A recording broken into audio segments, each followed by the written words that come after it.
Kemudian ikhwati fiddin, azanallahu wa iyyakum. Kita lihat seorang yang bernama Uwais Al-Qarni. Uwais Al-Qarni itu seorang tabi'in.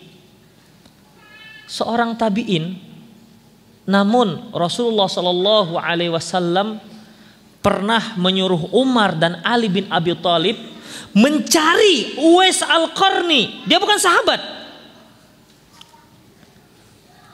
Kalau kamu ketemu dengan orang ini, minta kepadanya agar dia mendoakan ente, agar dia mendoakan Anda, agar dia mendoakan kamu, agar Allah mengampuni dirimu. Itu pesan Rasulullah kepada Umar. Siapa yang tidak kenal Umar? Orang ketiga dalam Islam yang sudah dijamin Rasulullah masuk ke dalam surga. Ali bin Abi Thalib, menantu Rasulullah, sepupu Rasulullah, khalifah Rasulullah yang dijamin masuk surga, termasuk khalifah Rasyidin, khulafa Rasyidin al-Mahdiyyin. Namun begitu pun cari itu yang namanya Uwais Al-Qarni, kalau ketemu minta doa dari dia.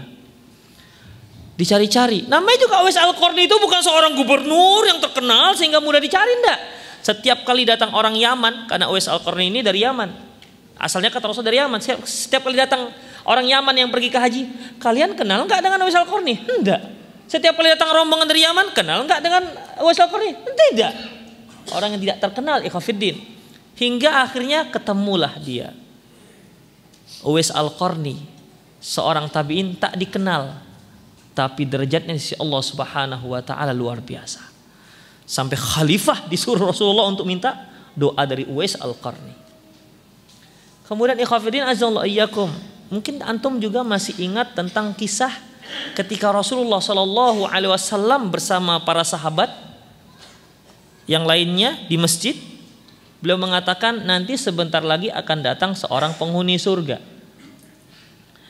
Tak lama kemudian ada seorang datang masuk masjid sambil menenteng sendalnya. Antum bisa bayangkan ya, masuk masjid menenteng sendal, ya.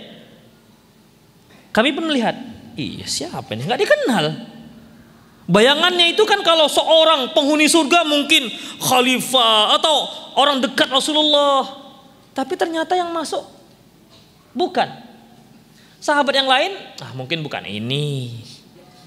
Besoknya begitu lagi. Sebentar lagi akan masuk seorang penghuni surga. Rupanya tak lama kemudian yang masuk itu orang yang kemarin juga sambil nenteng sendal masuk masjid. Sampai 3 hari Rasulullah mengatakan seperti itu, subhanallah. Sampai 3 kali. Berarti betullah ini orangnya, orang yang tak dikenal ini, ya, dari kalangan sahabat, tapi bukan sahabat yang dikenal, enggak. Sampai Abdullah bin Amr, karena mendengar dari Rasulullah seperti itu, ini berarti dia punya amalan yang luar biasa ini. Gak akan mungkin Rasulullah berbicara seperti itu sampai 3 kali kalau dia tidak memiliki sesuatu yang luar biasa. Akhirnya dia pun pura-pura nginep, kan ceritanya itu. Pura-pura nginep tujuannya untuk apa? Memantau ini apa amalannya. Dipantau-pantau biasa-biasa saja. Setelah 3 hari, ya namanya juga orang bertamu kan 3 hari. Barulah Abdullah bin Amr menceritakan, sebenarnya aku menginap karena begini. Karena Rasulullah mengatakan tentang Anda begini. Kata laki-laki tersebut, ya Anda lihat beginilah saya, tidak ada istimewanya. Kemudian ya udahlah kalau begitu saya pun pulang, kata Abdullah bin Amr. Kalau begitu aja ya kita juga bisa, begitulah.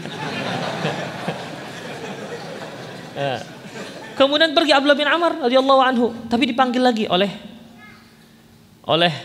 laki-laki tadi, sahabat tadi. Hanya saja saya tidak pernah merasa sakit hati dan hasad kepada kaum muslimin yang lainnya. Tak pernah. Apa kata Abdullah bin Amr? Hadzal ladzi manutiqun. Ini yang kami enggak sanggup. Siapa di antara kita yang enggak pernah sakit hati coba? Mana ada kan? Sulit itu ya Khafidin, tak pernah sakit hati. Orang kepijak jempol kita aja sakit hatinya sampai seminggu. Ini dia tak pernah sakit hati. Berarti kan sabarnya luar biasa. Mungkin kepijaklah kakinya, mungkin terzolimilah dia, sudah dia maafkan. Tak pernah sakit hati. Luar biasa ikhwatiddin. Kelebihan seseorang, ya, kelebihan seseorang ikhwatiddin azinallahu iyyakum. Hatinya bersih terhadap kaum muslimin yang lain. Wajar kalau Rasulullah katakan dia penduduk surga. Dia sahabat yang tak dikenal. Tidak bukan terkenal, tidak terkenal ikhwati fiddin.